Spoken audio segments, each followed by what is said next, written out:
राजस्थान में कच्छ में आदिपुर करके वहाँ मेरा 3 दिन का कैंप लगा हुआ है। आज तीसरा दिन है। पीडाणाथी सौ शांतिबेन मारू नाम से शांतिबेन वाघेला।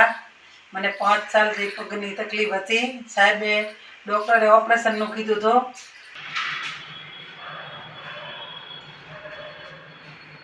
બોલો શું નામ? આ સાહેબની ટ્રીટમેન્ટ લીધા પછી મને બરોબર થઈ ગયું છે। હાથમાં જાદુ છે, માતાજીની દયા છે।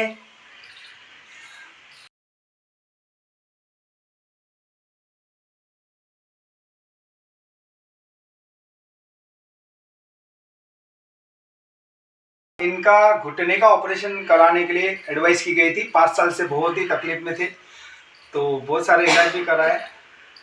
मेरे 3 दिन ट्रीटमेंट लेने के बाद उनको 100% घुटने में जो दर्द था वो गायब हो चुका है, ऐसा इनका कहना है। तो मेरा कोई बीमारी नहीं है जिसमें से आप बाल नहीं निकल सकते हो। सर्वाइकल स्पॉन्डिलोसिस, स्लिप डिस्क यानी स्पाइन का कोई भी इशू रहेगा। फ्रोजन शोल्डर है, टेनिस एल्बो का प्रॉब्लम है, घुटने का जहाँ पे असहनीय पीड़ा है जैसे इनको था और ऑपरेशन की एडवाइस की गई है, तो जरूर से मेरी ट्रीटमेंट लीजिए। मेरी ट्रीटमेंट लेने के बाद पेशेंट का ऐसा कहना है, जैसे आप देख सकते हैं, कि ऑपरेशन की अभी ज़रूरत नहीं पड़ेगी। अपने अपने सिटी में 50 जन का ग्रुप बनाए, वहाँ के मैं नॉमिनल फीस में ट्रीटमेंट दूंगा। मुंबई में आके होम रेट पे ट्रीटमेंट ले सकते हैं आप। जय हिंद, वंदे मातरम।